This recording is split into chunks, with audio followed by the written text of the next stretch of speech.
Well, let's strap on our VR helmets and get into Skydance's Behemoth. So, I believe this was earlier PC release, now coming to the PlayStation 2 headset, coming from Skydance.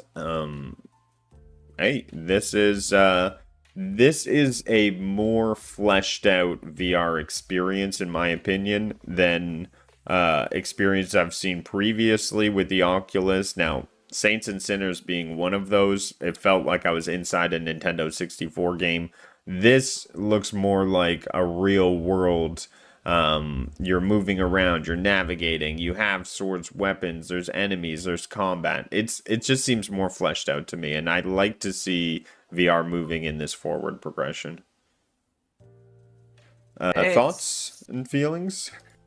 I had challenges with this one. As a concept, as a game, the gameplay, the interaction, all looks fantastic. Skydance do really good VR titles. I've got no worries about what sort of quality gameplay they are bringing to it. But I was watching this trailer and I was noticing massive frame rate swings in the trailer. Frame rate swings like that in VR will floor you. They absolutely bring on instantaneous and severe travel sickness, motion sickness. They are not good, and if you're getting that in the trailer, what is that going to be like in the final product? That needs to be ironed out. I need to see better gameplay, promotions of it prior to launch for this to be anywhere on my radar. I want to like it. The gameplay looks great. The thematics, the aesthetics, they all look great. They look fantastic, but those frame rate swings in a trailer for a VR title is not good enough. It needs to be much more stable before I will look anywhere near this game. Well, hopefully it gets that patch early on in its life cycle to be able to provide that. Let's jump into the next VR title of two that they released for us, and that is a more horror direction. I think the genre of horror is definitely lend to VR, and this is a franchise that I think a lot of people wanted to see out of a VR game, and that is Aliens. So get ready to be creeped out. Nope. Nope. By Alien Rogue Insurrection. So do you think this will be a rogue game? You'll go through levels and it'll be random generation, and you'll have to like get supplies and get out type of thing. That's what whenever you put rogue in the title, I mean that's kind of the way you're going, right? That didn't happen with Assassin's Creed Rogue. That didn't happen with a bunch of other things with Rogue in the title. It's not always the case. Just because the Rogue Prince of Persia is a roguelike, it is. It doesn't mean every game with it in the title is one. And it's hard. I've been playing it. I think this is going to be something like Colonial Marines in VR. That was a okay. Spooky. What was it? Colonial Marine. There was one back in the PS3 360 era that was absolutely incredible, and then one that was god awful almost immediately after it. This looks like the incredible one, which was scary as all heck on a flat screen, and you now want to throw me in 360-degree surround sound everything. This is the only horror franchise on the planet that I have ever jumped out of my skin for. The rest bore me to tears. I'm going nowhere near this, and that's a great thing, because it means they're doing their job well. So for those who can take that sort of horror, this is going to be an incredible experience. For me, nope, I'm out. I'm done. Nope, walking away. Listen, if you put Rogue in a title, there's a certain expectation nowadays, all right? You can't just make something called Rogue 2 and it's a 5v5, all right? No. You if can. You have no. It's a Hades rule. is not. Hades is a roguelike without Rogue in the title. That's fine. Returnal is a roguelike without Rogue in the title. That's fine, but you can't have Rogue in the title and not be a Rogue game, because the words have power, all right? And it's time to appreciate the power, okay? We can't just start coming up with games that are called Rogue and they don't have Rogue elements. No. We're back to your Kevin thing and your mouse and keyboard is not a gaming input thing and all this sort of show me both of them in the same room. Show me Jim Ryan and that other guy in the same room. I don't even know his name. You can't make your point if you don't know his The name. VP of Sony for those commercials. Oh, dude, you keep it entertaining. You do. These games, it was nice to see PSVR2 at the state of play.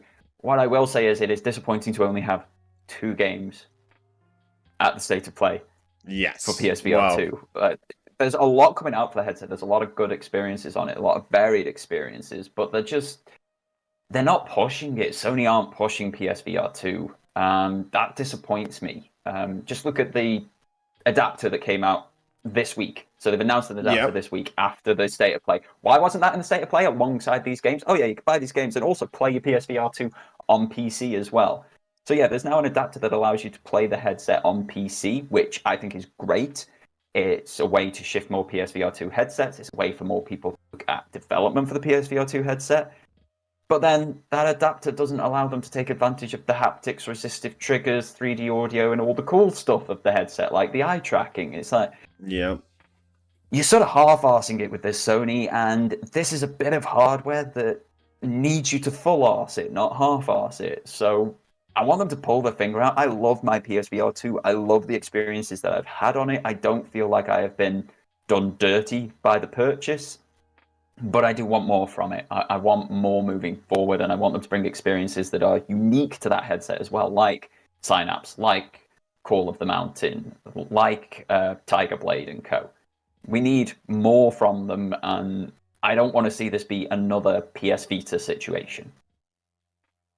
Here's where I see they could have done better. They should have done better in the boardroom in terms of why not bring the Steam VR app into the PlayStation 5. Therefore, you don't need an expensive PC to be able to run these games. You would be able to run them set them up to your PC, or would they be optimized for PlayStation? But unfortunately, that's not the case. We can't just grab these things from the PlayStation library, because the point of the PSVR 2 was that you didn't need to go out to buy a computer to have these experiences. And I just think this was a bit of a boardroom kerfuffle. And now it's a second use, but it's more for PC gamers. This is a PC option now, and it left the console space. So I hope Tony won't do that, Rude. Don't be talking silly sense. Okay. No, he's saying don't be silly by talking sense. Yeah, he makes a valid point. He makes a very valid point. You and I will talk sense. We will sit here and we will talk about all these choices and what would make more sense for the consumer. But right now, every megacorp, every gaming corporation out there sees that sense, understands what a great foot forward, amazing, excellent, positive news cycle it would create, and goes, nah, let's do the other thing that just costs people more money. Like, exactly. That's why I was laughing. He's so on point with that comment.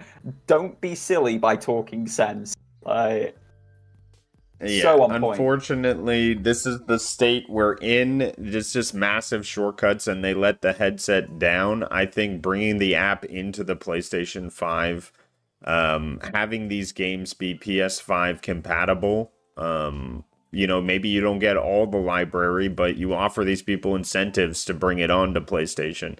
I think that would have been the route to go on, because this PlayStation headset was supposed to give you VR experience without the PC. So it's a bit of a loss. It's just, we need more of them. Yeah.